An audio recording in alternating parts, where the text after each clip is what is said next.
Come on, let's all stand and let us fill this place with worship and praise to Him. Thank you, Jesus. Come on.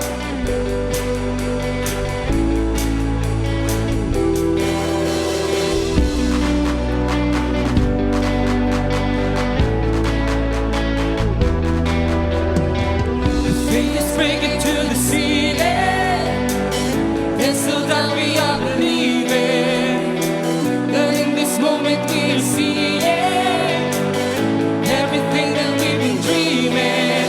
'Cause you go beyond what we desire.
napakasarap magpuri sa Panginoon. In every season, ang Panginoon po natin hindi nagbabago. Amen? His faithfulness endures forever. His love endures forever. Grabe po ang pag-ibig ng Diyos po sa ating lahat. And in return, I hope and pray na mapuno po tayo ng pag-ibig po niya so that our lives will never be the same again. Amen? Yun po kasarap papurihan ng Diyos na patuloy na nagmamahal po sa atin. And in return, ano po kaya ang itsura ng pagpupuri ng isang taong natanggap ang pag-ibig ng Diyos? I hope and pray na sobra po, na maging extravagant din po ang pag-worship po natin sa Kanya. Whether in the sanctuary, whether in our secret places, nawa yung worship natin sa Panginoon ay naroroon pa rin. Saying, Lord, here we are with our hands and hearts fully surrendered to you and to you alone. Thank you, Jesus. Lord, we pray that in this place, Lord, there will become worshipers of our one true living God. Lord, I pray, O God, birth in us a deeper kind of relationship, O Lord, that it will become evident, Lord, na Lord, yung pagtataas namin ng kamay sa iyo, pag-iindakan namin sa iyo, pag-aawitan namin sa iyo, Panginoon, will have a deeper meaning, O Lord, because we know how you loved us so much, Panginoon. Thank you, Jesus.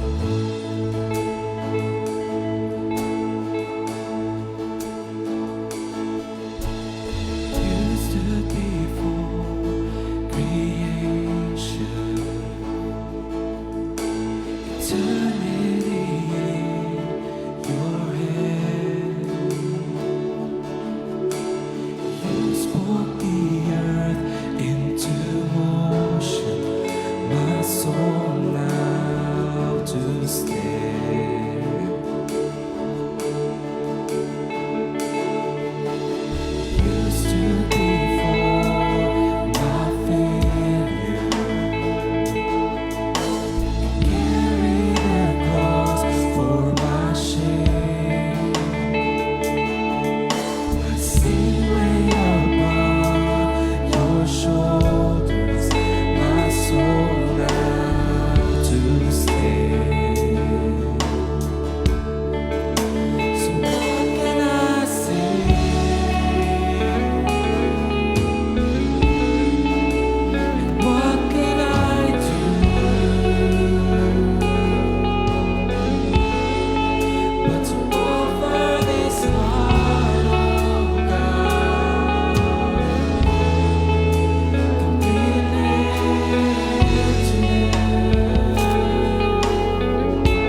So what can we say, oh God? Nothing but thanksgiving. Nothing but praises. Because you are always leaving us in awe of who you are, of what you can do in our lives. Amen, church? That's the God that we serve. But Lord, we also acknowledge this morning, we came here from different directions, different paths. Baka yung iba sa atin, totoo talaga. There's nothing we could say but thank you, Lord, praise you, God. Pero yung iba sa atin, kaya walang masabi kasi sobrang broken, sobrang basag, sobrang empty. But just the same, still thank God. Still thank God. Come on, can you tell that to your hearts? I still thank you, Lord.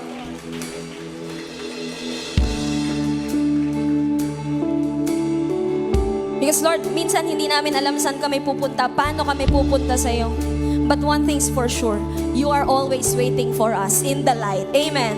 So this morning, Lord, we're gonna go to the light. We're gonna go to your light because we know you're waiting for us. And I pray each heart, Lord God, you will make it ready for your moving, for your transforming, oh God, for your breaking even. Kasi Lord, kung nasan ka, that's the best place we could ever be. And so teach us right now to seek you continually, Lord God, in our lives. And still praise you this very moment. Thank you, God.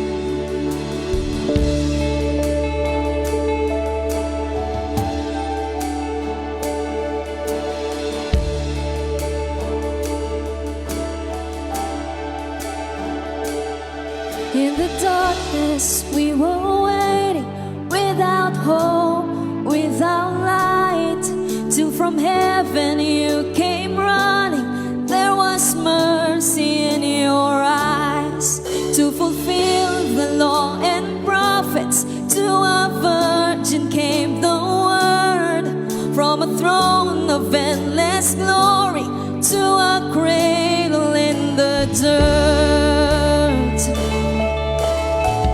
Well, let's sing praise. We praise the Father, praise the Son, praise the Spirit, three in one. God of glory, majesty, praise forever to the King of Kings. Come on, let's celebrate. Let's praise Him in this place. Come on. Thank you, Jesus.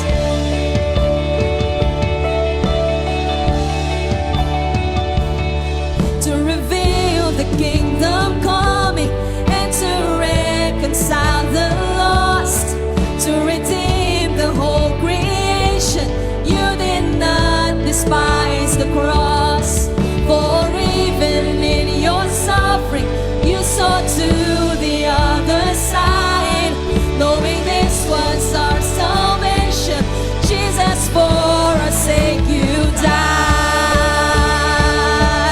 Oh, sing praise, praise the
to the King of Kings. Sige, purihin mo ang Diyos.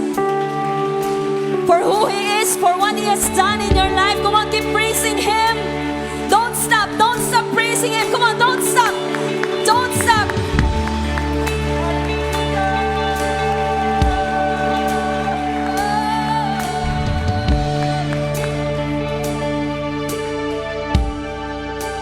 In you there is sure hope, oh God.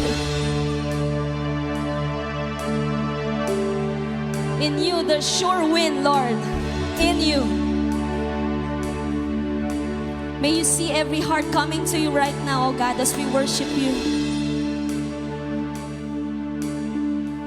May you assure us once again that in you there is life, renewed life, revived life, a restored life.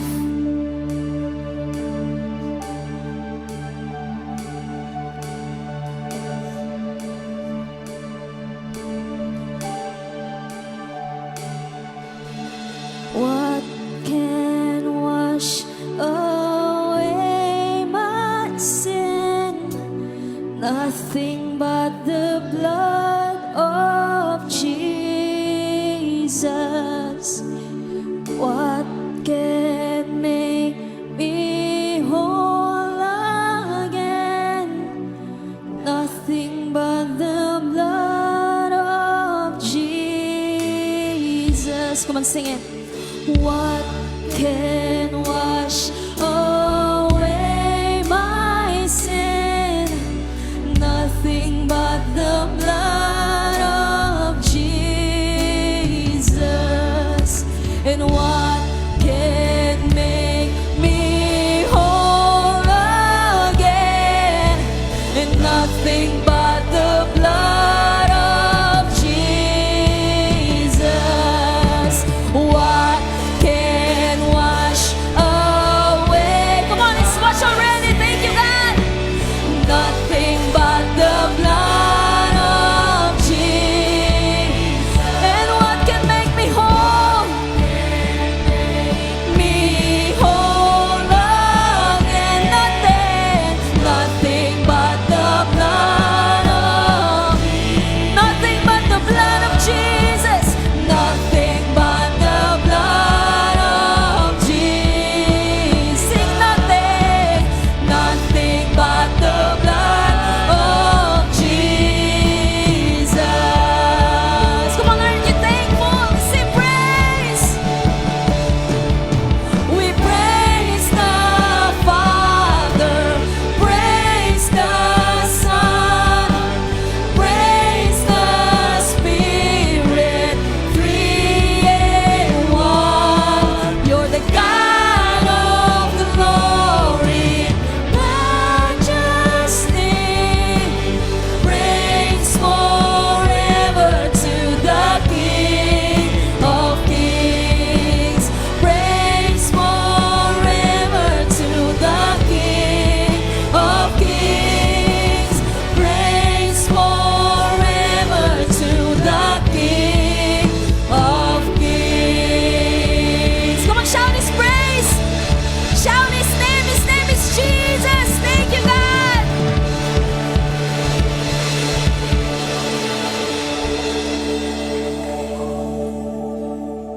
Lord, all the worship belongs to you alone. All the praises belongs to you alone. Minsan yung kaya po namin, iisang puri na lang. Isang pagpuri na lang. Kailangan na lang namin ng iisang pag-aalayan po nun. And in those times of our lives, may we choose to give you that last praise. That only praise that will bring us back to life, that will give us hope, that will remind us that there will be a bright future for us. May we give you that praise. May we choose to give you that praise, O God. Dahil hindi lang po karapat-dapat kayo, kundi tanging para sa inyo lamang po talaga yun. Sometimes when we praise people, nothing happens. But when we praise you, you bless us even more. Ganon po kayo kabuting Diyos. Ganon po kayo katapat na Diyos. Thank you, Jesus. Lord, lahat ng papuri ng inyong mga anak ay tanging para sa inyo lamang. Because of your love, because of your power, but ultimately because of who you are. Thank you, God. Not about their goodness, for there is none, but the awesome grace of God. It is not even about their sinfulness, but the forgiveness that God freely offers. So they set out to change the world, one soul at a time, one small thing at a time, one act of kindness at a time. They are dreamers, visionaries, risk takers, adventurers, pioneers, both young and old alike. They go out simply telling their God stories to others, pointing not to themselves but to Jesus. Together, they empower the poor, strengthen the weak, comfort the hurting, seek the lost, embrace the outcast, and build each other up.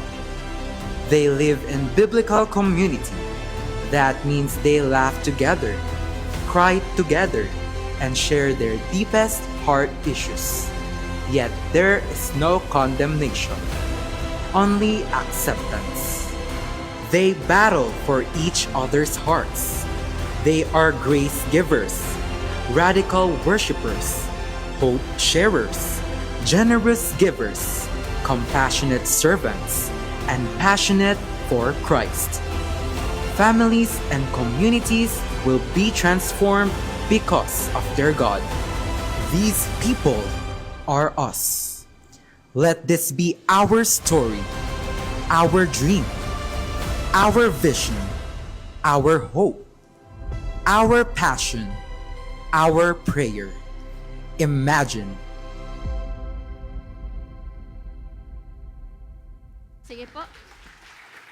Isa pa mas malakas na palakpak para sa ating Diyos na buhay. Wala na pong mas lalakas dyan? Amen, amen. So this is the second part of our series, Imagine. And every week po for the 5 parts of this series, papakita po natin tong video na to. Hopefully, of course, for us, Horizon Chomps, na talagang, this is our vision. This is our vision. Sabi nga po dyan, these people are us. Horizon Chomps, as we watch the video, lagi po sana nare-remind po sa atin that ito ang gusto nating makita sa iglesyang ito. Amen? Ito ang gusto nating makita sa bawat individual na parte ng pamilyang ito. Kaya nga po, gusto po natin na sa pagsisimula ng taon na to, laging, hindi po ito basta, kasi for all those Horizon Chomps na matagal na po dito sa Horizon Family, I believe more than a decade na nung nasulat po to ni Tatay Mans. Tama ba ako? Kasi nasa Messiah pa ako nung time na to . And yung original video nga po nito, si Tatay Mans yung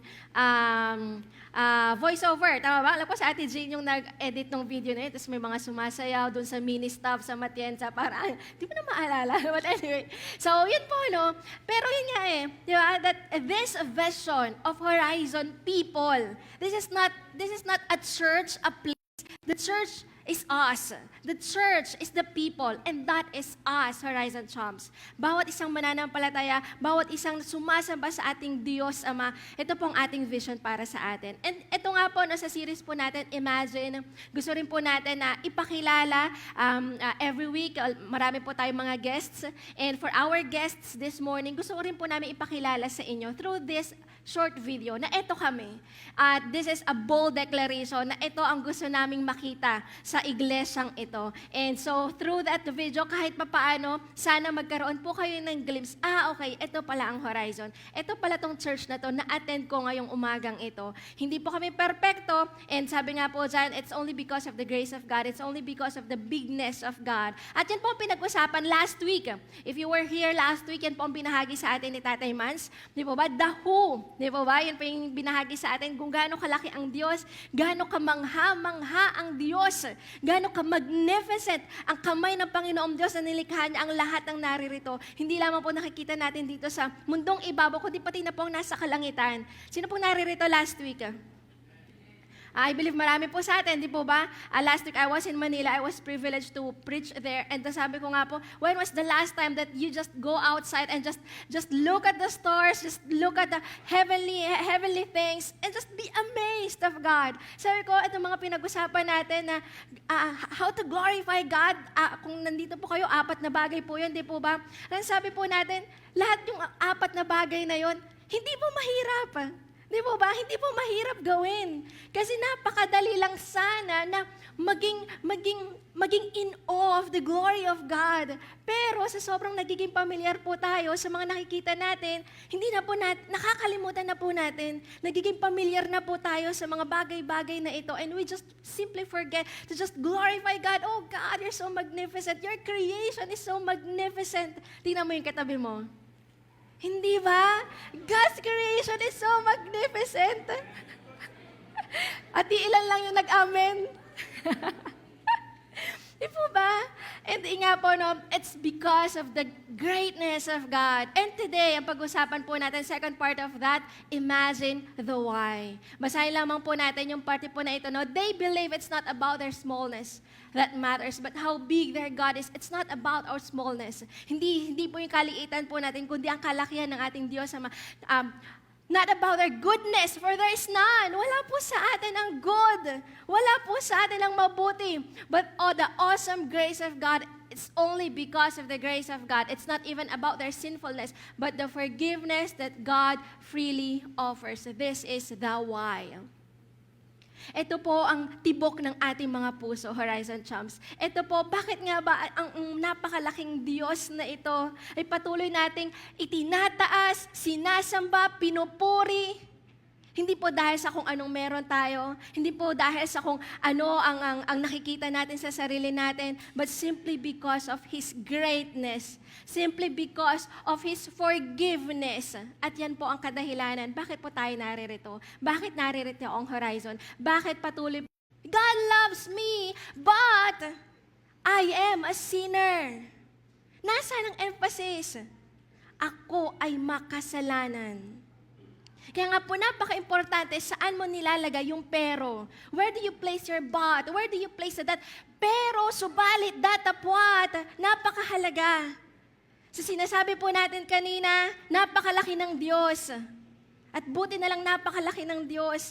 Nang dahil po doon natatanggap po natin ang kanyang pagmamahal, ang kanyang kapatawaran. Pero kung paano, ang na-emphasize po pala natin ay yung kaliitan natin at ang pagiging makasalanan po natin, nawawala po ang kalakihan ng Diyos. Hindi nawawala pero hindi natin nakikita. Kasi ang totoo po niyan, di ba? Bakit nga ba ganito? Bakit nga ba nangyayari? Nagkakamali tayo saan natin nilalagay yung pero? Kasi nga, that everything that people value is valuable to God. And so just the same, not everything valuable to God is valued by people. Hindi lahat ng pinapahalagahan mo ngayon, hindi lahat ng binibigyan ng oras mo ngayon, mahalaga sa Diyos. At ang masakit na katotohanan, hindi lahat ng mahalaga sa Diyos ay binibigyan mo ng oras. Hindi lahat ng mahalaga sa Diyos ay binibigyan natin ng tamang energy, ng tamang kalakasan, ng tamang kung ano man yung dapat nating ibigay. Yun po ang nakakalungkot na katotohanan. And that is why we continue to seek God, pray, read His Word, meditate on it day and night. Di ba yan po ang paalala sa atin? Hindi lang natin binabasa, kundi talaga minemeditate po natin. And that is why every Sunday, I want to believe that if not all of us, most of us, we go to church, of course, for this community. Di po ba? Kasi yan din naman po ang bilin sa atin ng Diyos to gather together as a church. Di po ba? And hindi lang po din na, of course, nag-aawitan po tayo dahil napakahalaga po nun, pero lagi pong parte nito, nag-aaral po tayo, nagbubulay po tayo ng kanyang salita. Bakit? Hindi lang po basta madagdagan yung kaalaman natin sa Biblia, kundi lalo tigit po ang puso po natin ay lalo makakilala sa Diyos, lalo po natin makita sino ang Diyos na ito. Gaano kalaki, gaano kabuti ang Diyos na ito. And so that, ang hope po natin, dahil po doon magawa po natin ang kung ano ang gusto niyang ipagawa po sa atin. And so that sa bawat araw, maging kalugod-lugod po tayo sa Panginoong Diyos. We will never be perfect. But at the very least, when we study His Word, we study who God is. Kahit papaano po, mas napapalapit po sana tayo sa ating Panginoong Diyos. Again, napakalaki po ng tendency na may mga bagay po no, napapahalagahan po tayo pero hindi mahalaga sa Diyos. At sana po, kahit papaano, again, di po natin magagawa perfectly, pero sana kahit papaano, di po ba, mabawasan yung mga nagagawa po natin na hindi maganda at hindi mahalaga sa Diyos at madagdagan ang mga bagay na ginagawa po natin, mga bagay na mahalaga po sa atin, na mahalaga po sa Panginoong Diyos. And para po paalala po sa atin, this is not our main passage, but to remind us as well that there is this scenario po sa Bible po, no? So this is in Samuel, at ang ano po natin dito, ang pinag-usapan po dito ay si Samuel. Ang sabi po dito, but the Lord said to Samuel, do not look on his appearance or on the height of his stature because I have rejected him. Ito po ang pagkakataon na hinahanap po ni Samuel. Sino pong hinahanap niya dito? Yung i-anoint niyang susunod na hari. And that is David. Pero ang hinarap po kay David ng kanyang ama, ang hinarap po kay Samuel ni Jesse, ang tatay po nila David, ay yung mga mas matatanda. Kasi nagpapasal po dito si David, di po ba? Sabi po ng Lord, I have rejected him. For the Lord sees not as man sees, man looks on the outward appearance, but the Lord looks on the, ano po? Heart. Sino po itong kausap ng Diyos? Si Samuel. Sino po si Samuel? Propeta. Pare, lumaki sa templo. Bata pa lang po siya, nasa templo na po siya. He knew God. Malapit siya sa Diyos. Hindi po natin binababa po dito si Samuel, pero pinapaalala lang po natin ang katotohanan na kahit gaano pa po na kilala natin ng Diyos, malapit tayo sa Diyos, pero pwede pa rin po tayong magkamali. Dahil ang sabi po ng Diyos, man looks on the outward appearance. That's our tendency. Kung si Samuel po ay pinaalalahanan pa po ng Diyos, si Samuel na lumaki na po sa templo. Si Samuel na isa pong propeta, nakikipag-usap sa Diyos. Si Samuel na kinakausap ng Diyos, I do not know how young he was when he started hearing the voice of God. Tayo po mga kapatid, do we hear the voice of God? Can we say that we are intimate with the Lord? Kung dyan po alanganin po tayo, edi sobrang alanganin po tayo dito. Sobrang laki ng tendency po natin na tumingin sa outward appearance. Sobrang laki po ng tendency po natin na magkamali. At makita kung ano yung akala nating maganda. Gawin kung ano yung akala nating dapat gawin. So this is a reminder for all of us. Again, this is not our main passage, but this is a beautiful reminder for all of us. Learning from Samuel, learning from the prophet Samuel. Prophet Samuel is a man of God, ginamit po ng matindi ng Panginoong Diyos, but then again, kahit po siya ay nagkamali. So all the more na tayo po ngayon pwede pong magkamali. Kaya nga po ngayong umaga ito pag-uusapan po natin from Genesis 4 actually. So nasa simulaing part po tayo ng Biblia, di ba? Ito pang-apat na chapter pa lang po to sa Genesis, kakatapos pa lang kung titingnan lang po natin po, no, ibig sabihin in a sense halos kakatapos lang natin mabasa yung creation kasi Genesis 4 pa lang po ito. Pero sa Genesis 4 napakarami pong pangyayari. Full pack po dito. Full pack ang Genesis 4 ng napakaraming pangyayari na parang, wait lang, mabibilaukan yata ako. Pero from Genesis 4, we will see.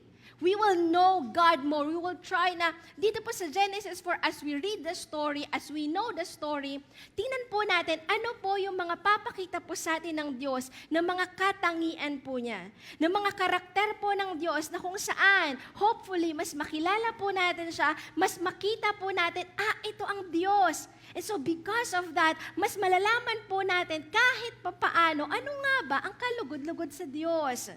Are we ready for the Word of God this morning?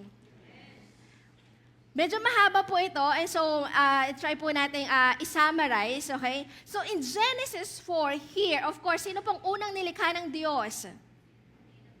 Adam and Eve, okay? So, technically si Adan, sumunod po si Eva. And in Genesis 4, makikita po natin na sila po ay nagkaroon ng anak. Una po si Cain, at pangalawa, sino po?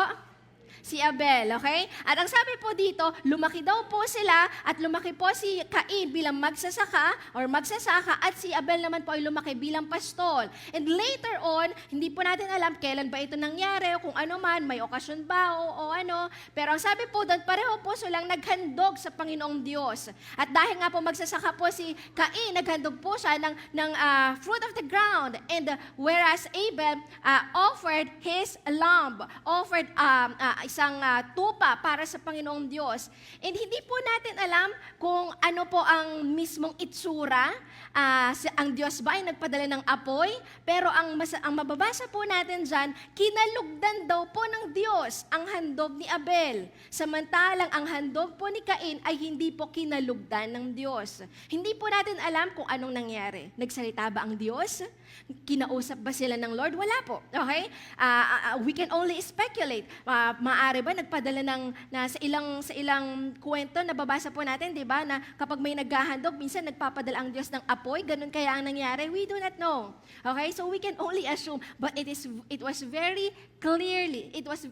clearly stated that God was pleased with the offering of Abel. And with Cain, he was not. And so because of that, Cain got so angry. Paano yung galit? Pakita mo nga sa katabi mo. Sabi nung iba, parang normal lang. Lagi palang galit, no? Cain got so angry. And because of that, kinausap po siya ng Diyos at sinabihan siya ng Diyos, Cain, bakit ka nagagalit? Hindi ba kakalugdan ko naman kung ginawa mo lang kung anong kalugod-lugod sa akin? Bakit ka nagagalit? If you did well, will I not accept your offering? But now, sin is crouching at the door of your heart. Niremind na po siya ng Diyos dahil sa galit na nararamdaman mo. Ayan na, kumakatok na ang kasalanan. At kung hindi mo yan igagapos, kung hindi mo, ang sabi ng Diyos, you must rule over it. Sino po dito ang mga emosyonal na mga tao? Nagtaas sila ng ganun lang. Baka yung tanong pala, sino mga emosyonal umiiyak? Ako po yata yun. Ang sinasabi po ng Diyos dito pa lang po, nire-remind po, rule over your emotion. Tao po tayo, maiinis tayo. Sino po dito hindi naiinis? Grabe, perfect. Grabe, di ba? Lahat po tayo maiinis, lahat po tayo magagalit, lahat po tayo iinit ang ulo po natin. Pero ang sabi ng Diyos, rule over it. We must learn to master our emotion and not the other way around. We should not let our emotions master us. Kasi kung hindi po natin igagapos sa mga emosyon na hindi po natin i-rule over ang mga emosyon na yan. Ayan na nga po ang sabi ng Diyos, sin is crouching at the door. Kumakatok na ang kasalanan sa pintuan. Pero ang nakakalungkot, hindi po nakinig si Cain sa Panginoong Diyos, and so he killed Abel. Ang kapatid niya. Well, ang totoo po niya, syempre, we believe that silang dalawa palang magkapatid. Pero ang totoo po kasi nito, hindi natin alam. Maaari may iba na rin po siyang kapatid. Kasi later on, ang sabi po, hindi po natin makikita, hindi na po natin ipapakita mamaya. No? Later on, sabi doon, and Cain knew his wife. So, nagkaroon na po ng asawa si Cain. Sila lang naman po ang tao noong mga panahon na ito. So, ibig sabihin, nagkaroon na po ng ibang anak si Adan at si Eva. At so, nagkaroon po ng asawa si Cain. So, by this time, well, we do not know, hindi rin po natin alam ilang taon ba yung pagitan at kung ano pa, di po ba? And sa totoo lang, even this story nga po, no, hindi natin alam gano'ng katagal nung kinausap ng Diyos si Cain bago niya pinatay si Abel. Oras lang ba? Minuto lang ba? O araw? Basta ang sabi po doon, pagkatapos po siyang kausapin ng Diyos, kinausap niya po si Abel. And after that, he killed Abel. Wala man lang po naging linya sa Bible si Abel. Pero ang alam po natin, kinalugdan po siya ng Diyos. And so after this, when he killed Abel, kinausap pong muli ng Diyos si Cain, anong ginawa mo? Anong ginawa mo sa kapatid mo? At dahil dyan, bibigyan ka ng kaparusahan. Hindi na muli na pwede nang makapagtanim pa si Cain. Siya ay magiging restless wanderer. Siya ay maglalagalag. Sabi na, maglalagalag sa mundo. Sino dito ang mga lagalag? Yan, nagmana ka kay Cain. Maglalagalag daw kasi siya sa mundo. He was a restless wanderer. Tulog ng nanay. Gisingin mo kasi yung tatay. Hirap kasi lang kapag, syempre, di ba, walang malis, di ba? Pero syempre, may mga nanay, nagpapa-breastfeed po, di ba? So, walang magagawa. Nanay talaga ang gising, di po ba? But imagine, ngayon sa panahon ngayon, ang mga nanay natataranta pa, hindi pa alam ang gagawin kapag first child. Imagine, Eve, walang ka-idea. Di ba, walang ka-idea, anong gagawin ko? Ganito pala. Akala ko pag nanganak, katulad namin. Di ba? Kasi nilikha sila ng Diyos, tao na sila eh. Pero ganun pala, baby pala, tapos lalaki, di ba? Imagine all those things that were happening, di po ba? At maaari, di ba, naisip nila Adan at ni Eva, nung pinanganak nila si Cain, na ito, lalaki ito, na kalugod-lugod sa Diyos, a man of God. Who would have thought that Cain, that firstborn, would be a murderer? The first murderer.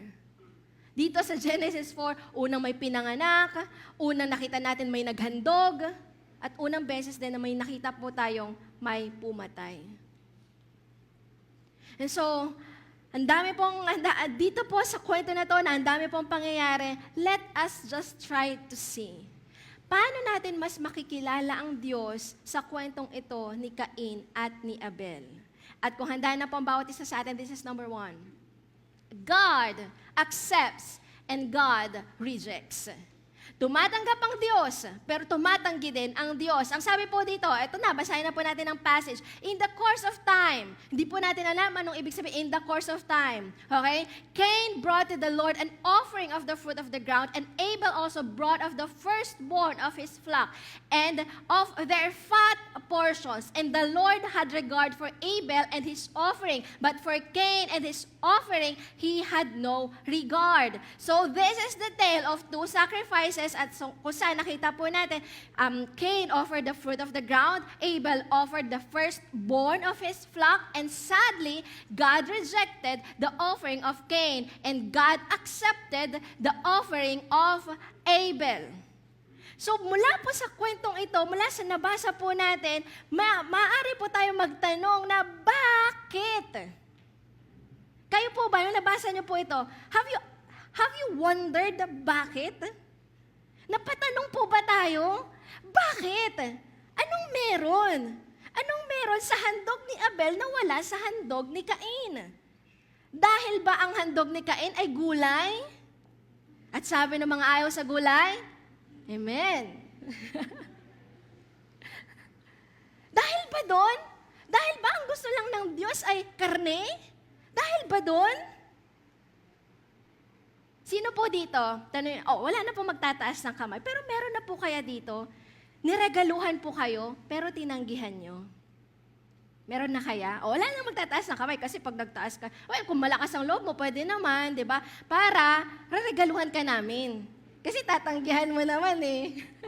Pero meron kaya dito? Kung meron man, I doubt na marami. Right? Baka nga halos wala, baka nga wala eh. Di po ba? Kasi lalo na po tayo mga Pinoy, kapag may nagbigay po sa atin, part of our, generally, kapag niregaluhan ka, tatanggapin mo. Tama? Pag binigyan ka, lalo na, di ba, kung yung niregalo sa'yo, binigay sa'yo, gustong-gusto mo. Tama? Tama po ba? O ako lang po yun. Ako lang. Sige na, ako lang. Generally, right? So kung tayo po, di po ba, ganun po tayo, ano pa po kaya ang Diyos? Na siyang mapagmahal, na siyang gracious. Ibig sabihin, hindi po ganun-ganun lang natatanggi ang Diyos. Hindi po ito favoritism. Hindi po ito na, wala sa mood si Lord eh. Ganun ba yun? Kung tayo nga, sa pagiging courteous po natin, out of courtesy, pag may nagbigay sa atin, papasa, uy, salamat po, di ba? Salamat po, nag-abala pa po kayo. Hindi po ba? Ang Diyos pa ba na siyang mapagmahal, na siyang labis po na tinitingnan po tayo, na hindi po tayo tinitingnan sa kung ano ang kamalian natin, kasalanan natin. Siya pa ba na pag naghandog tayo sa Kanya, ganon lang, natatanggihan po niya? There is a reason behind that. Hindi po natin alam specifically, but the things that we can see from here, ano po ang nakalugdan ng Diyos sa handog ni Abel? Una, it was clearly stated, Abel offered the firstborn of his flock. Unang anak ng kanyang inalagaan. 3 weeks ago, we had our Generosity Sunday. At ang gusto po na sana natin every first Sunday of the year, this is not a requirement, but this is an encouragement para po kahit paano ma-practice po natin yung pagbibigay ng first of fruit, yung kabuuan po sa buong taon. Okay? Pero hindi lang naman po sa unang Sunday, unang linggo ng taon, kundi sa totoo niyan, Horizon Chops, in our tithing. That is actually our first of fruit. At ang turo po sa atin, di po ba, ang ang first fruit, hindi lang po ito yung basta nagtabi ka ng 10%, kundi yung unang 10%. Hindi po ito requirement, hindi po ito, uy, sabi ng Horizon, sabi ng church, dapat ganito. Pero tinitingnan lang po natin yung mga prinsipyo sa Biblia, and from there, we learn. Dito po nakita natin, the firstborn. It was clearly stated, wala pong sinabi sa hinandog ni Cain. May ilan po mga Bible scholars, may ilan po even mga pastors nagsasabi, possibly, yung sinabi doon na in the course of time, sa ibang salin, hindi ko na po kasi nahanap po, no? Sa ibang salin, ang sinasabi daw po doon ay at the end of the harvest. Sabi po ng ilan, okay? Sabi po ng ilan, okay? And so, kung end of the harvest yun, edi hindi na siya first offering. End of the harvest na eh. Yun po ang sabi ng ilan. Yung, di ba, yun na may nabasa po tayo, in the course of time. Sa ibang salin daw po, ang pinapakahulugan po nun at the end of the harvest. So, kung yun po ang kahulugan po nun, edi nakita na po natin kagad ang napakalaking pagkakaiba. Abel offered the firstborn, whereas Cain offered the last harvest. So tayo po mga kapatid, tayo po kaya kapag tayo po ay naghahandog sa Panginoong Diyos, yun na lang po. Horizon Chomps, mga Christians, if we are giving our tithes to the Lord, is that our first? Una po ba lagi? Or baka, kung ano na lang yung natira? Dami ko po kasing bayaran, may yung utang ko, yung mga due namin sa bahay, yung rent, diba? O yun, sakto. Yung tithes ko, yun yung natira. Sana po hindi ganon. Amen? Kaya po ang ano po sa atin, encouragement po sa atin, pagkatanggap po natin ng sweldo, or even students, are you here this morning? Hindi lang po pang mga nagtatrabaho ang tithing. If you want to honor God with your finances as early as now that you are just as students, give tithes to the Lord. You have your allowance. Meron bang estudyante na walang allowance? Meron? Grabe naman kung wala kang allowance. Lapit ka lang po dito. Dito ay mga ano po natin, mga leaders po natin dito. Bibigyan kang allowance. At lilipat ka ng gamot. Kailangan mo ng vitamins, andyan po ang Jenica. Students, hindi po rason ng pagiging estudyante lang. May allowance ka, 100 pesos. Ano yung 10%? 10 pesos. Di po ba? 10% ng 10 pesos, piso. Di ba? Ihulog mo lang dyan. And God will be pleased. God will smile at you. That is my son. That is my daughter. First, ibigay po natin ang una para sa Panginoon Diyos. Kaya ang encouragement nga din po sa atin, pagising natin sa umaga, unahin natin ang Diyos. Hindi ang cellphone. Yung iba, breakfast eh. Breakfast na, gutom eh. Basta Horizon, busog. Kailangan lagi, kumakain. Pero di ba, una po dapat, we go into the presence of God, first hour. Hindi naman po literal na yung unang oras, di ba? Pero kung ano yung nasa puso mo, di ba? Kasi ang ano rin, di ba? Yung energy di ba? Kasi paggabi, ang iba, ang ano po ng iba, no, ay so gabi kasi ako may energy di ba? Well, sige, kung yun yung nasa puso mo talaga, that's your conviction to really give to the Lord, di ba? Pero syempre, ako ang lagi ko pong hindi naman siguro, it would take so much effort to just go into the presence of God. 1 minute, 2 minutes, just really immerse in His presence. Oh God, thank you for this morning. Oh God, thank you. Gumising po ulit ako. Di po ba? What is 1 to 2 minutes or even 5 minutes na ilalaan po natin sa presensya ng Panginoong Diyos first? God values first.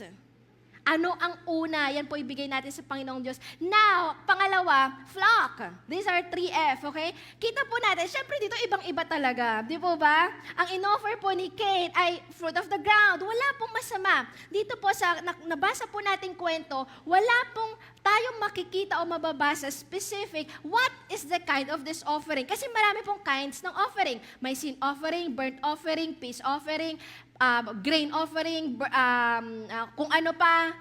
Wala po, hindi po natin alam kung ano bang klaseng offering po ito. But if this is a sin offering, it must be an offering with a blood. And so dito, nakita po natin kaibahan po nila because again, hindi po tayo sinabihan, ano nga ba? So makikita lang po natin from what we have read, ano yung kaibahan po nila. So definitely, Abel's offering was firstborn. Okay? At ang malaking kaiba, nakita-kita po natin, it was a flock. Ayan po ay galing po sa flock po ni Abel at nag-offer po siya. Ibig sabihin may sacrifice na may kasamang dugo.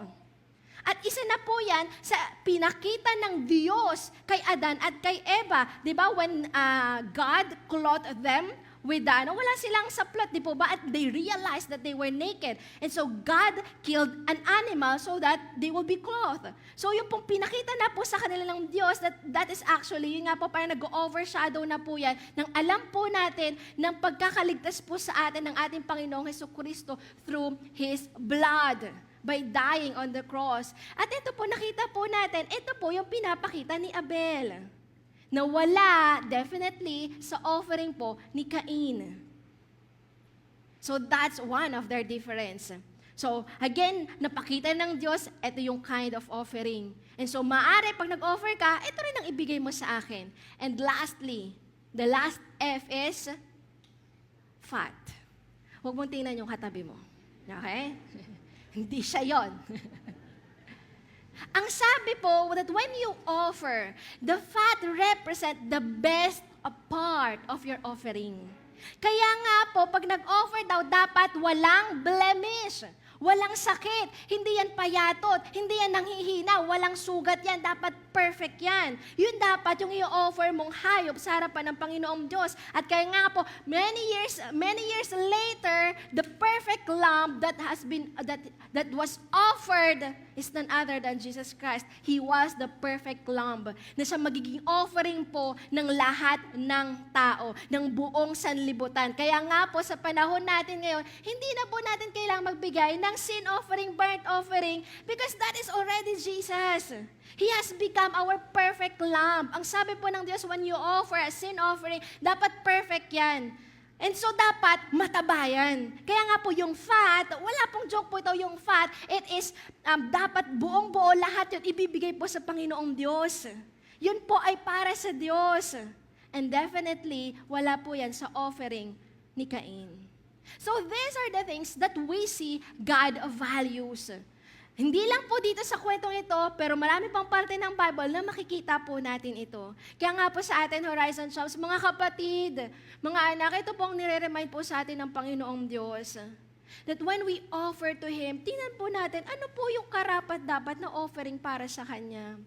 And so our reminder, value best over good. Value best over good. Ngayon, baka merong mga pwede magsabi, paano ko ba malalaman kung ano yung best, ano yung good? Maraming pagkakataon na kailangan, hindi lang po sa offering natin sa Diyos, but even to the things that we do, to the things that we choose. Di po ba? Kailangan pag-isipan, ano nga ba yung best? Ano yung good? Minsan po, hindi ko po masasabi ng 1, 2, 3, ABC, step 1, step 2, step 3, paano ko malalaman ano yung good, ano yung best. Pero ako, isang bagay na sigurado ako, hindi mo malalaman ano yung best kung ikaw ay nagmamadali. Hindi mo malalaman what is the best for God and what is the best for me. Kung lagi tayo nagmamadali, nagpapanik, pag nandyan na, sige, ito na lang.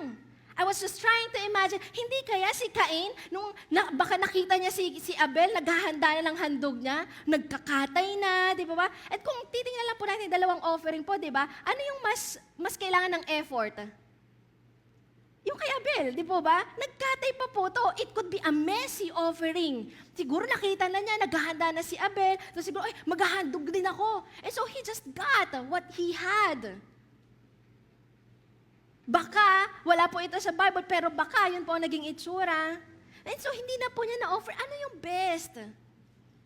This is a reminder for us, mga kapatid, when we offer to God, it should be the best. When we give something to God, it should be our very best. And so, ganun din po ang kagustuhan ng Panginoong Diyos para sa atin. Chomps, do you know that God wants the best for you? Do you believe that? God wants the best for you, mga anak. God wants the best for you. God wants the best life for you. So, wag po tayo nagmamadali. Maraming bagay, dahil akala po natin, kailangan nating bilisan. Sige, kung ano na lang yung nandyan, kunin na natin. Sige, kung ano lang yung nakita ko, yun na yun.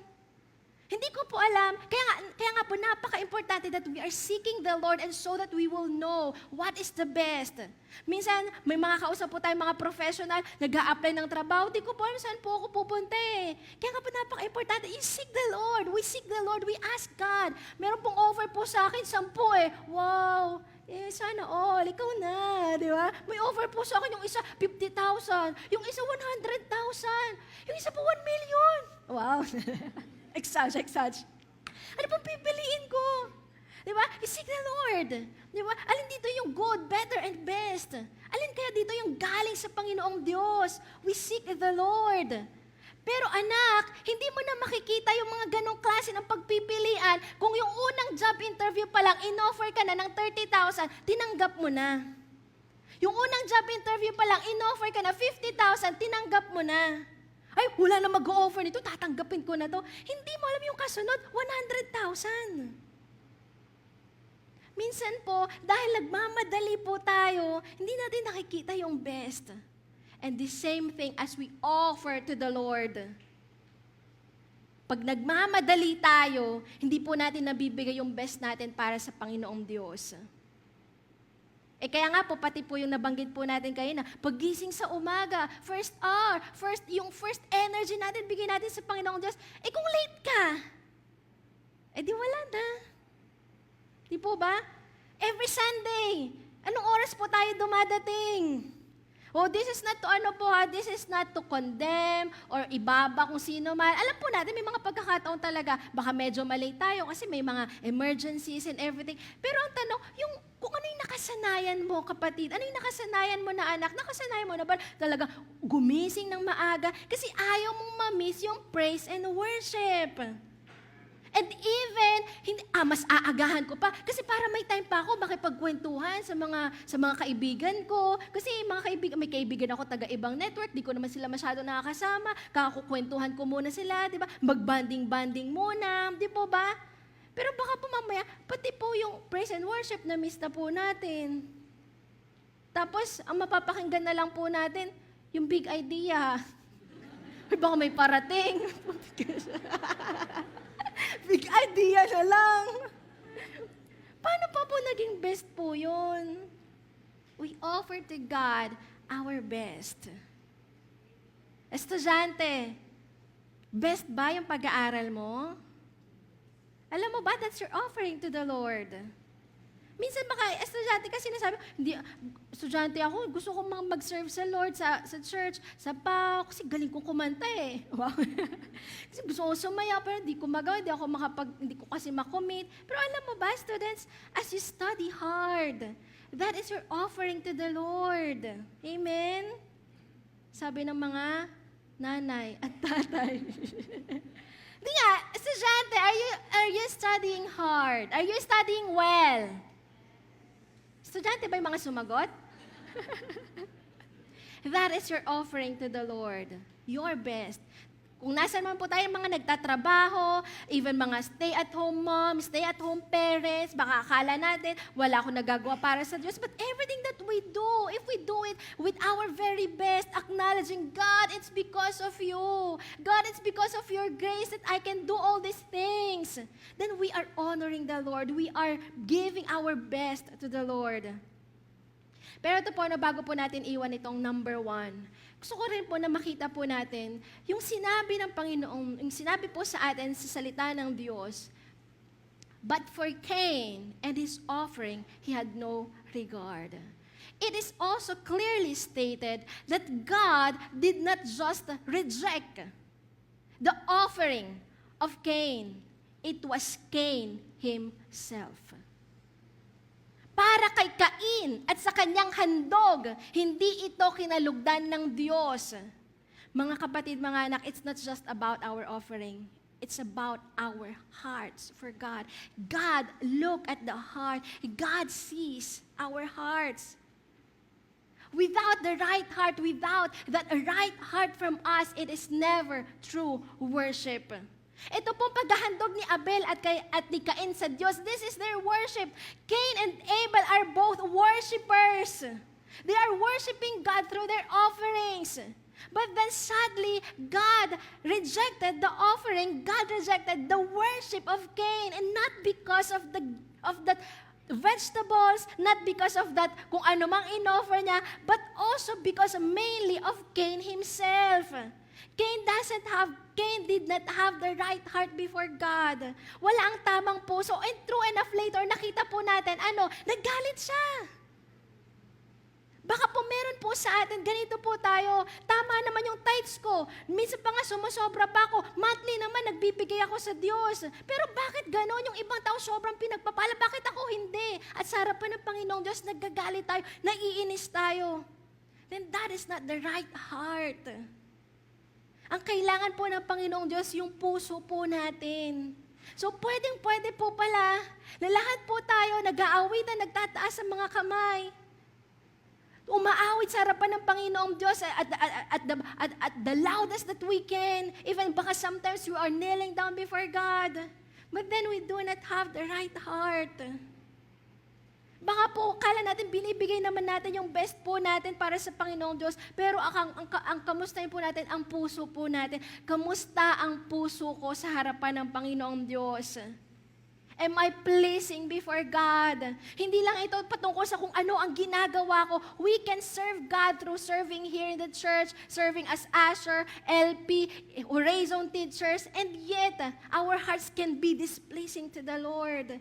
Kaya nga po, di po ba, every morning, 8:30, we try to gather here, all the ministers, kasi una po, sinusuko po natin sa Panginoong Diyos ang mga puso po natin, na Lord, wag mo po kaming gagamitin, na okay, why are you angry? And why has your face fallen? Question. Nung po bang pinatay na po later on pa po to, ito po hindi pa po niya pinatay dito di pa po niya napatay po dito si Abel, okay? Pero after po nung offering na ito, okay, after ng offering na ito, pwede ba na hindi naman kausapin ng Diyos si Cain and just let it be that God did not accept his offering? Pwede naman po, di ba?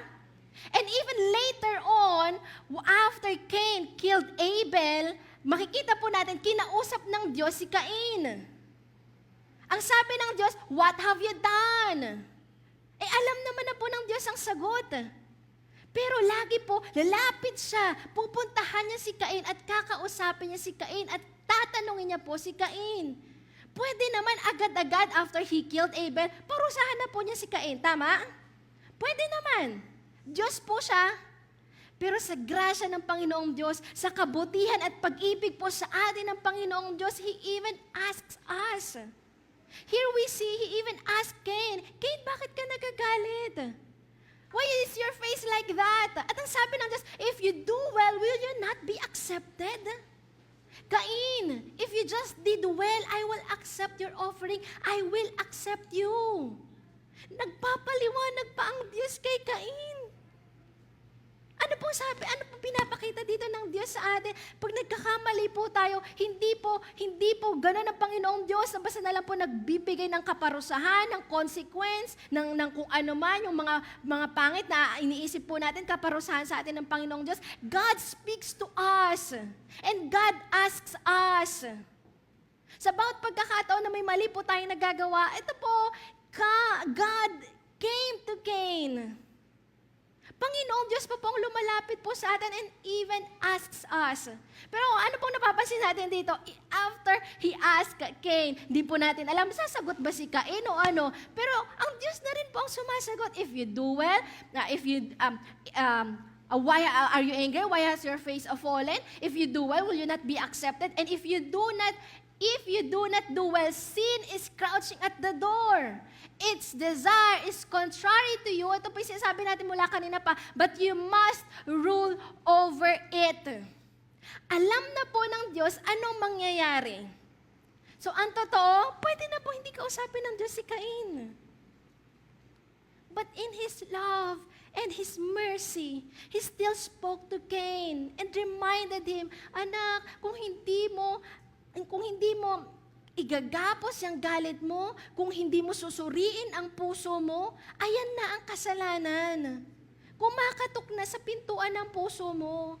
Ilan na po kaya sa atin na may naramdaman tayong galit o inis?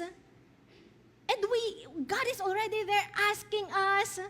Minsan nasasabi mo, parang nakukonsensya ako. But it is God speaking to us. Reminding us, anak, pag hindi mo pa iningatan yung puso mo at hinayaan mo ang galit na manatili dyan sa puso mo, may magagawa ka pa worse than that.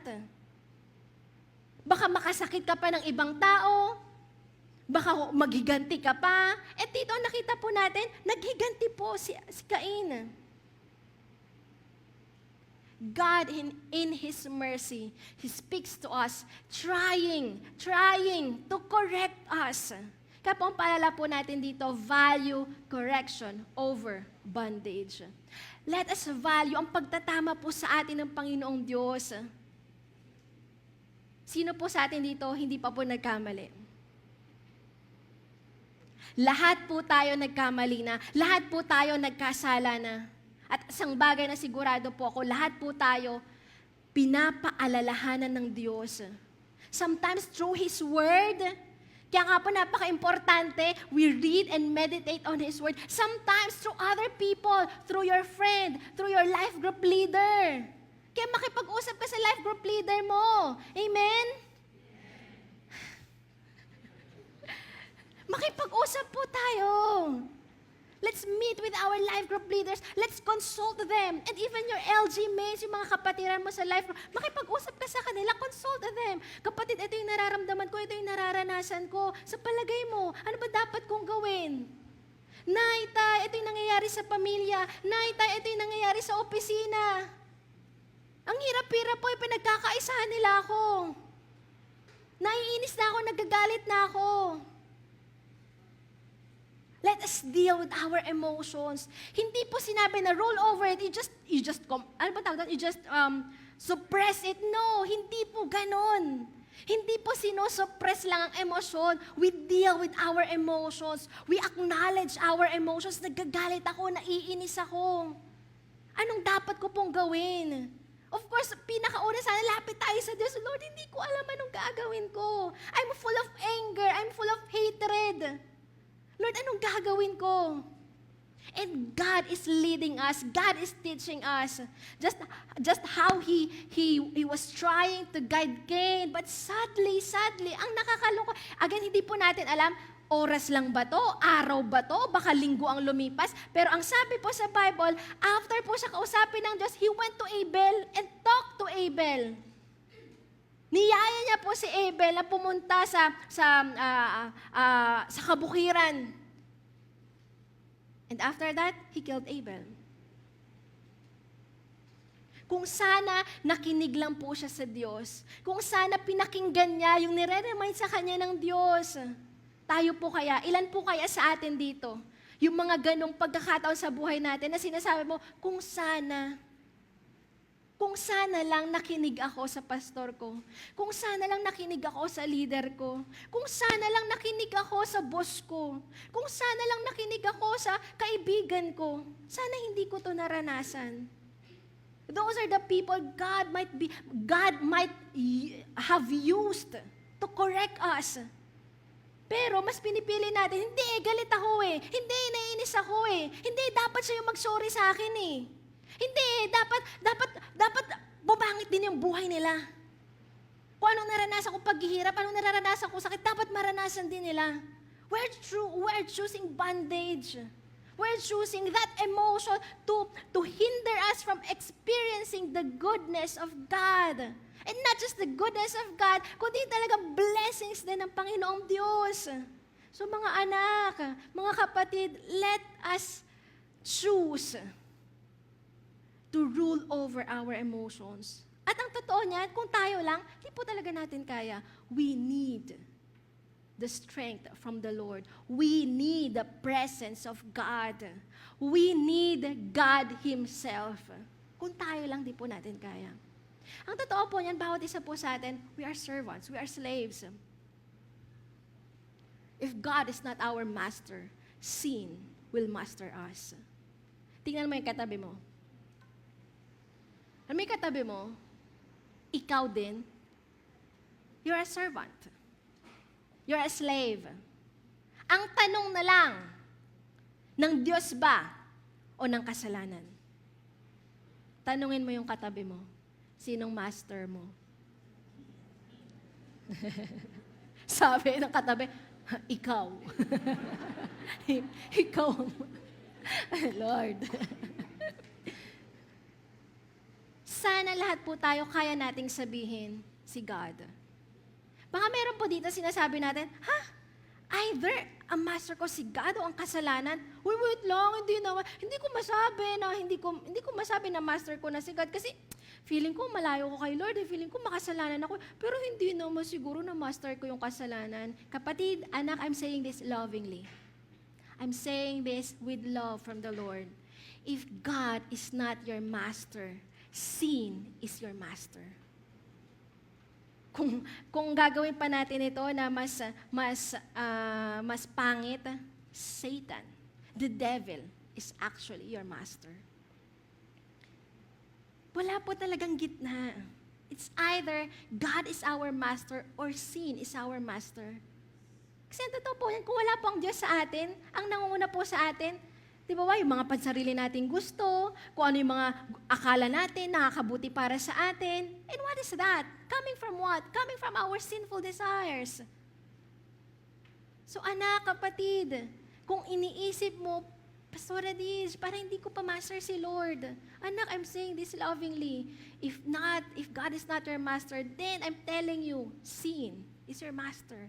So do not let it happen. Ngayon pa lang, na-realize mo yan, you come to the very presence of God. Lord, I need you. Huwag mong palagpasin itong pagkakataon na ito. Huwag mong papalagpasin itong araw na ito. You come to the presence of God. Just surrender everything. At kung may pagkakataon, please, if you are a guest this morning, you ask that person who invited you, you just simply ask that person, Ate, Kuya, paano ako magkakaroon ng ganung relasyon sa Panginoong Diyos? Paano masasabi ko na master siya ng buhay ko?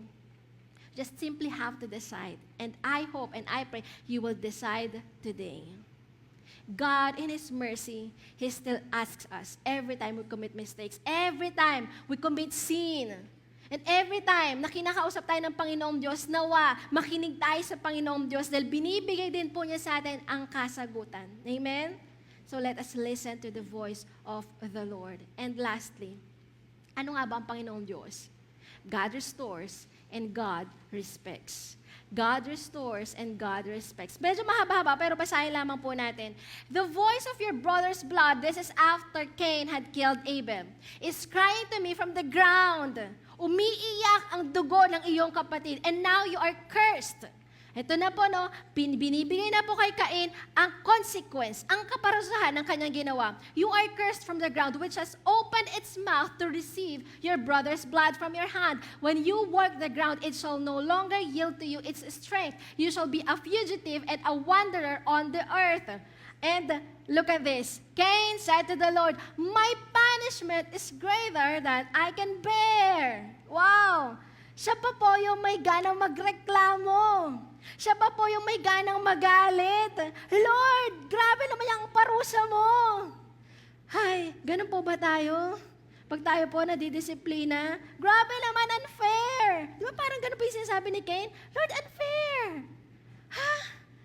Pero si Abel, pinatay mo, and now you're saying it's unfair? Behold, you have driven me today away from the ground, and from your face I shall be hidden. I shall be a fugitive and a wanderer on the earth, and whoever finds me will kill me. So, ibig sabihin, di ba ba, again, di po natin alam, by this time ba, may iba na rin po silang anak? Kasi sino tinutukoy niya? Whoever finds me will kill me. Possibly, baka nga, meron na po silang ibang kapatid. Baka lang po ha, wala po pong nasabi kasi sa Bible clearly.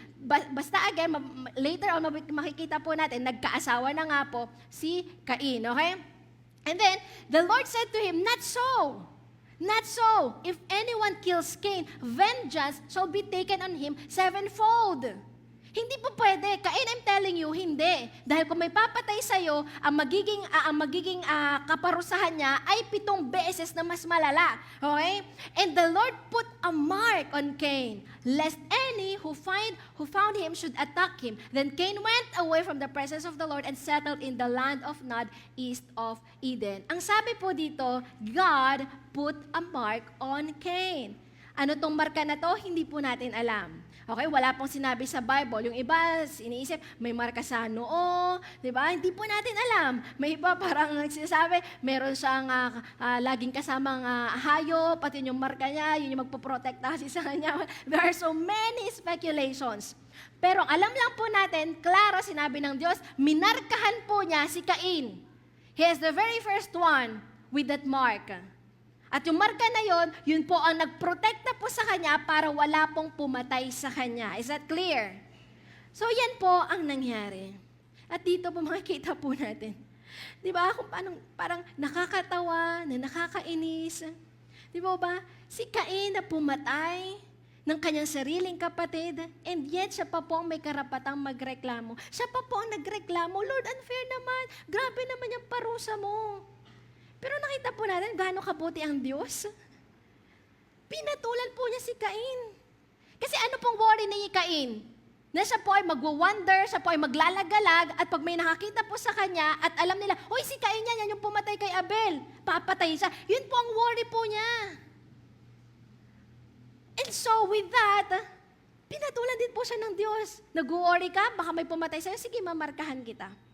At dahil sa marka na yan, walang pwedeng pumatay sa'yo. And that was enough for Cain. Anong sabi doon? He went to the east of Eden. Kaya nga po yung east of Eden, naging ano na po yun parang medyo kasabihan po siya para sa isang tao na nalalayo sa Panginoong Diyos. Sino po dito nasa east of Eden? Wala. Dito ka nga di ba? Kasi lumalaban ka Amen? Kahit nahihirapan ka, lumalaban ka para sa Diyos. Lord, ang dami ko struggles. Lord, kapit pa rin ako sa'yo. But sadly for Cain, it was not. Kaya ang sabi po natin, value God's mercy over false justice. Para kay Cain, it was unfair. At para sa kanya, Lord, unfair ito. Diba? Ang justice para sa kanya, protektahan mo ako. And he got what he wanted. Minsan po, pinapatulan tayo ng Diyos sa kung ano pong hinihingi natin. Minsan po, sa katigasan ng ulo po natin, ibibigay ng Diyos kung ato yan na pinagmamakaawa po natin sa Kanya. Tanong, chums, mga kapatid, mga anak, tanong, paano kaya kung si Cain ay lumuhod sa harapan ng Panginoong Diyos at humingi ng kapatawaran? Paano kaya? Papatawarin po ba siya ng Diyos? And everyone will say, papatawarin siya ng Diyos. Pero hindi niya yun pinili. I was just trying also to imagine, nun kaya na sabi doon, papunta na siya sa Nod, east of Eden, ano kaya nararamdaman ng mga magulang niya?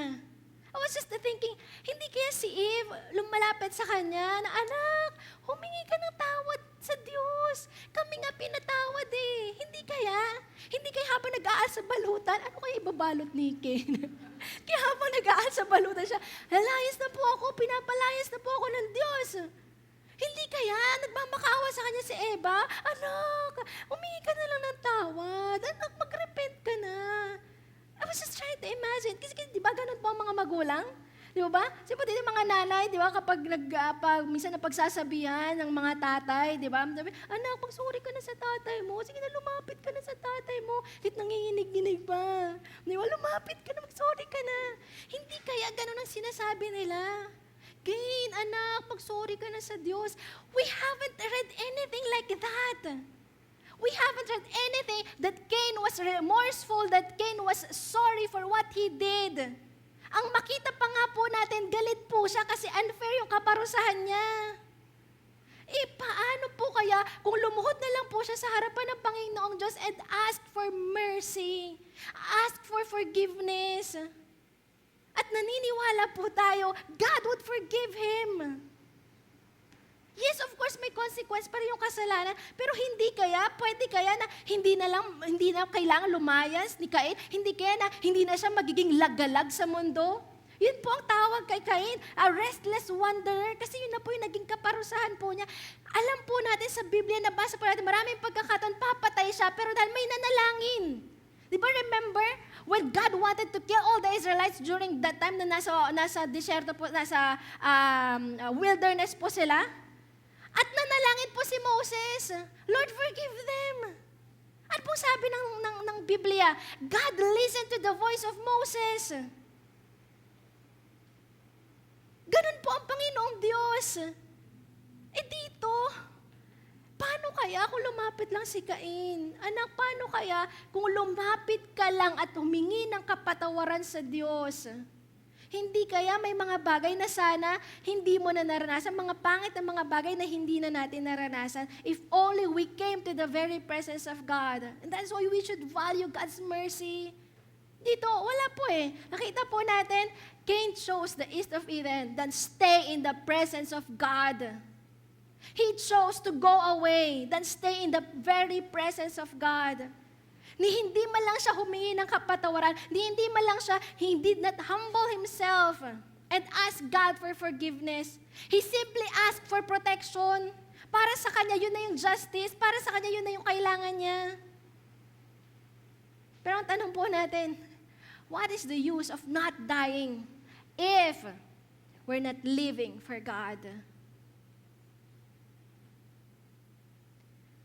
In this world, wala nang buhay na mas gaganda at mas hihigit pa kaysa sa buhay na kasama ang Diyos. Kung ang buhay po natin, sabi nga, kung ang buhay mo dito sa mundo, hindi mo kasama ang Diyos, parang yan na impyerno, kahit ang ganda-ganda pa sa tingin mo, pero sa totoo lang, parang impyerno na yan. Dahil hindi mo kasama ang Panginoong Diyos.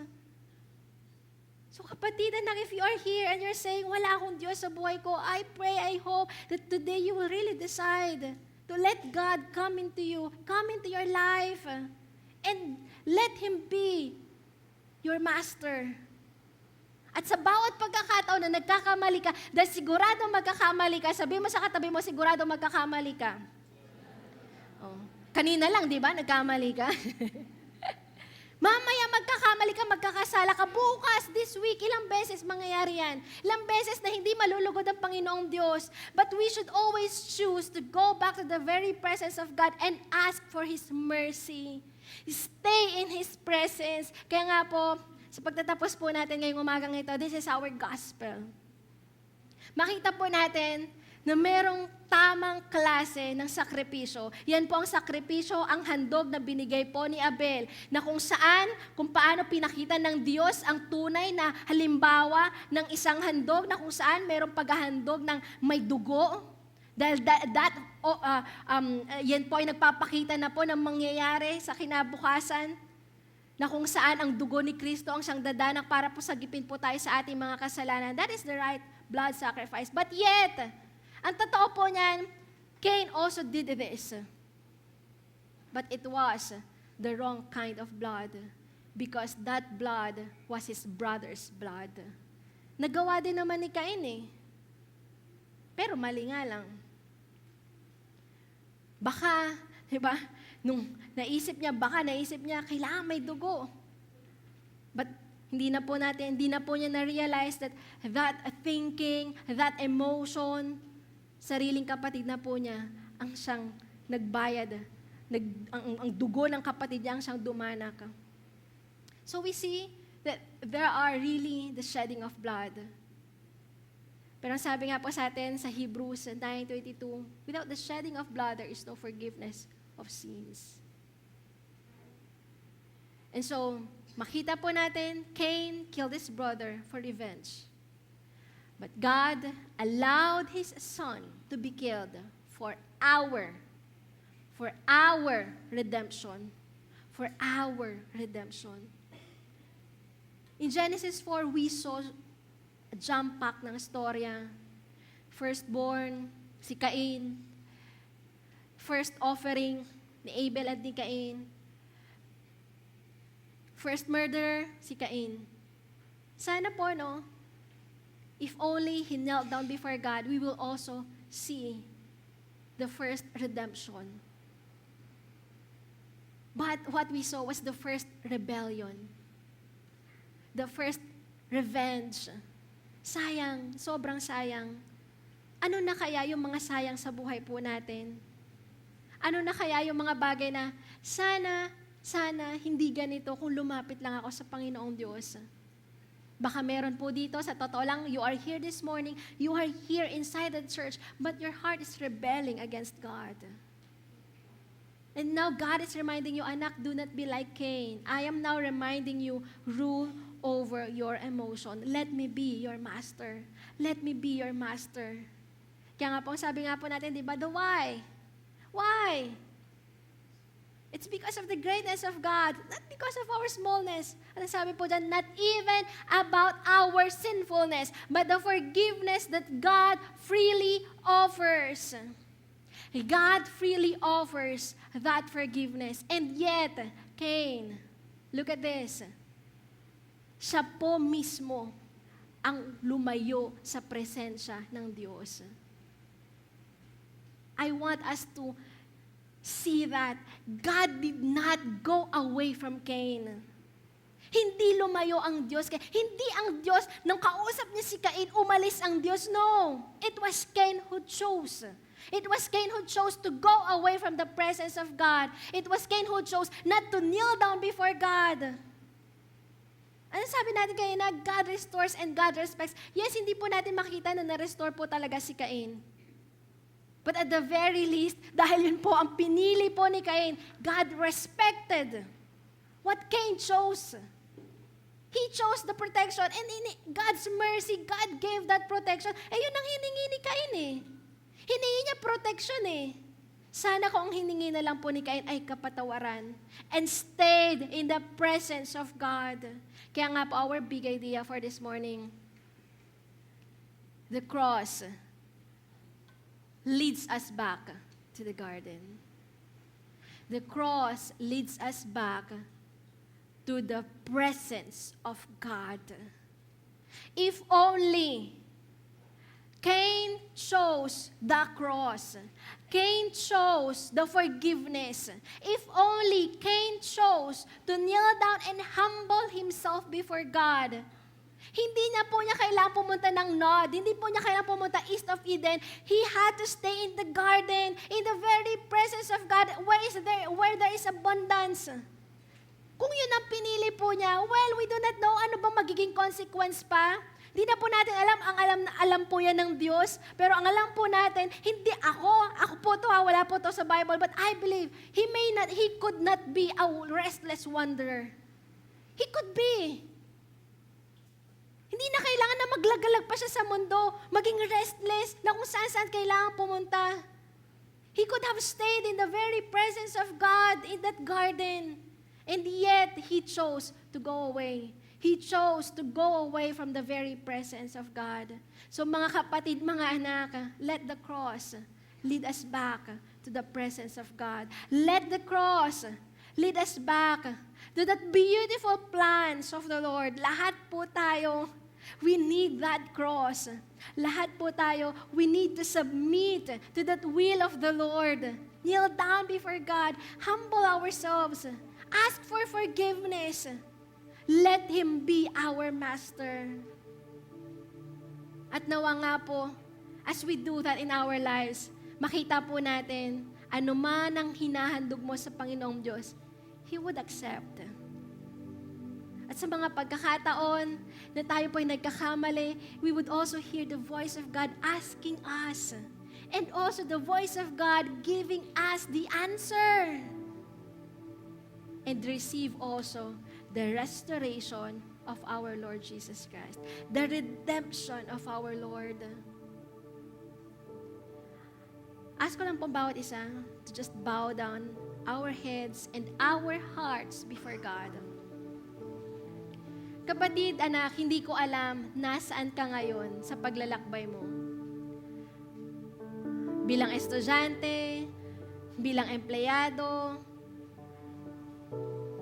maybe bilang employer, kung saan ka man nilagay ng Panginoong Diyos, bilang magulang, bilang anak. Nagsisimula pa lang po ang 2025. Nagsisimula pa lang din ang Diyos sa pagkilos muli sa buhay po natin ngayong taon na ito. At nawa habang nagsisimula pa lang po tayo, simulan po natin sa tamang posisyon. Sa posisyon na kung saan tayo po ay nagpapasakop sa presensya ng Panginoong Diyos. Sa posisyon na kung saan ang krus na yan ay nasa harapan natin. That we choose to see God and His love, His mercy. That we choose God's greatness. That we choose God's mercy and forgiveness. Na sa kabila man po ng lahat, ng kung ano man ang kakulangan, karumihan po natin, mas pipiliin pa rin po natin magpasakop sa presensya ng Panginoong Diyos. Receive His mercy. Anak, kung naririto ka at sinasabi mo, I think okay kami ng Lord. Praise God for that. Let's really praise God for that. At anak, ang challenge ko sa'yo, continue journeying with the Lord with that. Dahil sigurado ko, anak, magkakamali ka. Sigurado ako, may magagawa kang hindi ka lugod-lugod sa Panginoong Diyos. And remember this, God is not leaving you. So choose to be in His presence. Ask His guidance. Ask His forgiveness. At kung meron dito, anak, naririto ka at sinasabi mo, Pastor Edith, para akong si Cain. Hindi ako nakapatay, pero I cannot say that God is my master. I'm always choosing to go from His presence. Sa totoo niyan, tuwing may nag-i-invite sa akin, pumunta ng church, tumatanggi ako. But praise God, you are here this morning. Anak, do not be like Cain. Stop running from the presence of God. Stay. Choose to stay. Choose to stay in His very presence. And only in His presence, you will see the beauty of this life. Na kahit na may pagsubok, kahit na may paghihirap, hindi mawawala ang kagalakan sa iyong puso. And that is because of the presence of God. Lord, salamat. Salamat dahil kay buti-buti mo. Salamat dahil sobrang mahal mo kami, Panginoon. Salamat dahil kahit na kailan hindi nagmaliw ang pag-ibig mo para sa amin. And I pray, O God, that each and every one of us who are here in this room this morning, O God, wala po sa amin ang makakatakas sa inyong presensya. Wala po sa amin ang makakatakas sa iyong pagmamahal. O God, maraming salamat. At patuloy lamang po na ikaw po ang manguna sa bawat isa. Patuloy na ikaw ang makita at patuloy na maranasan po namin ang kabanalan, kadakilaan, kalakihan, ang pag-ibig mo, O Diyos. Maraming salamat po. At ito ang aming panalangin sa pangalan ni Jesus. Amen at amen. Let's remain in the spirit of worship. In the darkness we were waiting, without hope, without light, till from heaven you came running. There was mercy in your eyes to fulfill the law and prophets. To a virgin came the word, from a throne of endless glory to a cradle in the dirt. Sing our praise. We praise the Father, praise the Son,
mga anak, buksan mo ang iyong puso para tanggapin ang lahat ng mga bagay na binibigay sa iyo ng Panginoong Diyos. Tanggapin mo ang pag-ibig na hindi nagmamaliw mula sa ating Diyos Ama. Tanggapin mo ang kapayapaan na sa bawat araw, anumang pagsubok ang pagdaanan mo, ang kapayapaan na ito na galing sa ating Diyos ang siyang lulukob sa iyo.